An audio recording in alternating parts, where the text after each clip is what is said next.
My name is Josh Ayo Ayun. I don't want to live. I don't want to live.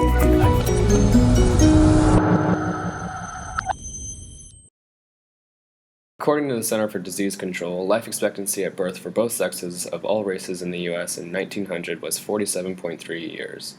In 1950, it was 68.2 years. And in 2010, average life expectancy reached 78.7 years. That's a 31.5-year increase in 110 years, which amounts to roughly a 2.86-year increase in average life expectancy every decade. Exactly what that means for life expectancy in the future is yet to be determined, and is one topic that will be addressed in this film. The ideal of immortality, or living well past 100 years, has become an increasingly plausible idea. With such rapid increases in technology, science, and medicine in the last century, prolonged life seems to be ever encroaching on us. How this affects us as a species and as a population is what this documentary is going to primarily focus on. Themes such as overpopulation, immigration, overall quality of life, environmental impact, and regulation will be discussed and analyzed. The following is a short video of one of the robots created by Boston Dynamics. It specializes in superior dexterity and velocity. It's one of the leading innovations in robotics, a field that has only recently become widely practiced. Advances in technology, ranging from these robots being able to walk, run, and maintain balance, to biotechnologies such as prosthetic arms that are capable of holding even the most delicate of items, have been exponentially produced in the previous handful of decades. In this documentary, we decided to try and understand how the population currently feels about living forever. We did this through live interviews and through an online survey on surveymonkey.com.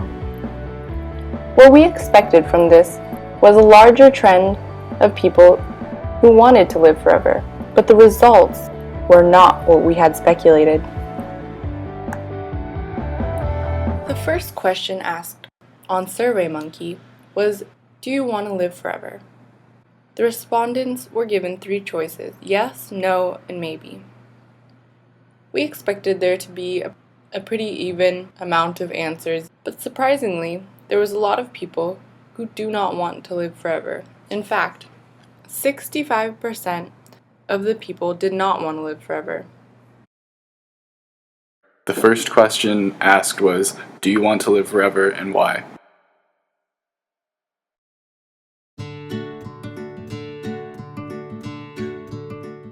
Forever? Probably not. Why not? Well, okay, like live forever as in like never die of natural causes? Right, Or, old age. well, yeah, then you'd have to like get euthanized or something if you Right. don't want to live forever. Probably not, yeah. So, I mean, just from not being able to die of natural causes. Okay.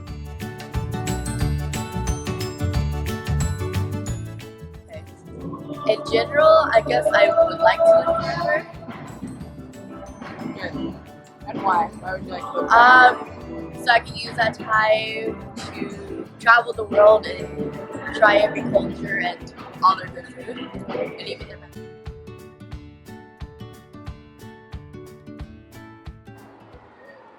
No, I don't want to live forever.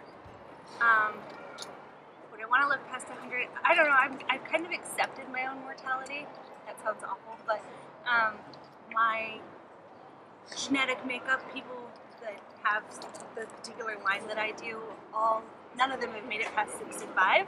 I basically have it in my head that I gotta do everything I gotta do in my life before I get to my 60s, and if I die then I'm ready. If not, then awesome, I have more time to do what I have to do. So I'm kind of like, if I make it, awesome, but if not. Life expectancy is increasing by roughly 2 years every decade. Because of this, do you think life expectancy will continue to increase at such a rate? And do you think we will see people living to be 150 in our lifetime? But I'm sure like it probably maxed off back then, probably like 100 or something. Maybe. Huh. So you think we've That's reached our interesting. maximum? I don't know. That's an interesting question. Yeah, sorry. No, It's it's just okay. not It's really just a something question, you yeah. think about every day. Yeah. Yeah. Not sure. a lifetime. I'm not sure about in our lifetime, but I can't imagine it increasing with all the new technology and how we're getting better with medicine.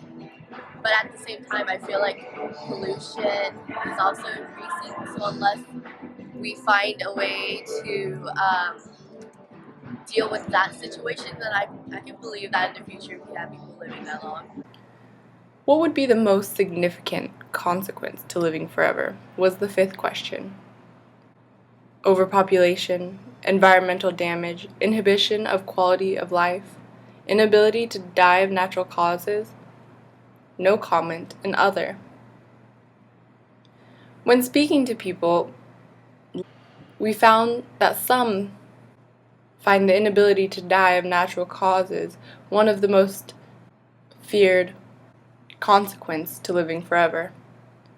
But in the survey, 0% opted for inhibition of quality of life. In fact, the number one was overpopulation at 38%. It has been speculated that the population could increase to 11 billion by 2050 based on the current population growth rate. Do you think living forever can be achieved without overpopulation? Well, if everyone's living forever, then things are going to start getting crowded. Even with people dying, getting sick of moving around, it's overcrowded in places like Japan. Unless people stopped making babies, I don't see us being able to avoid overpopulation. So I don't think checks and balances should be something to be done to inhibit overpopulation. I think there are better ways of spreading awareness of things like that, It'd be harder to rely on a system if not everyone is like ethically responsible or something, but still I don't think it's up to the government or something to say how many children people are to have. I think those are mostly just, by the time that we start dealing with the overpopulation consequences, hopefully we will have really addressed those kinds of issues and really taken care of what we need to have more people in a certain confined area or whatever. So the kind of consequences, I think that we can address them as they come up. When asked what would be the most significant benefit to living forever, we had a wide range of answers.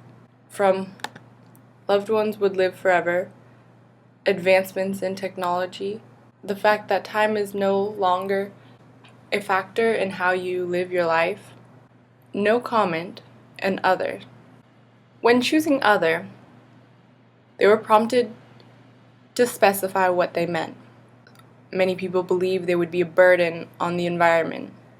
Some saw no benefit whatsoever. Some people thought it just didn't sound fun.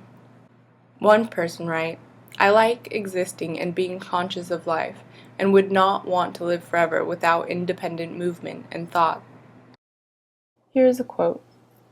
"Whether or not one lives to or past 100 isn't just up to genetics. Mostly, it's down to having more medicine and money. If immortality becomes a possibility, do you think only the wealthy would have access? And how accessible do you think the technology of immortality should be?" Sure. Yes, people should have access to it. So, based on how our society is, I'd say yes, because sadly, nothing is free. You can always live an active lifestyle and eat right, but down to it, there's always going to be something that you need to help you make it through the next day, and not everyone has access to those resources. Well, so I don't think that it should be for the highest bidder. And I think that's what it would be. That somebody, if it was like this, I don't know, medical, drink you can take and you live forever. I think that it would, it'd be super expensive and it would cost, and the person who paid the most money couldn't do it. And In your opinion, do you think that the technology of immortality should be accessible to everyone? I want to say yes and no, because I feel like life is something everyone has the right to, but at the same time, there are people who given the chance to live forever, would probably waste it. But at the same time, if people are going to be denied to it, then it's not right for a select few, the elite, to go on living forever. Throughout this documentary, we found that there's a trend between people's answers online and when spoken to in real life.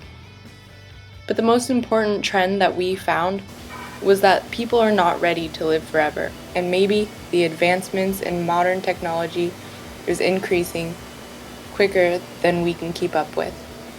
We want to thank you for coming on this journey with us in search of how the population feels about living forever.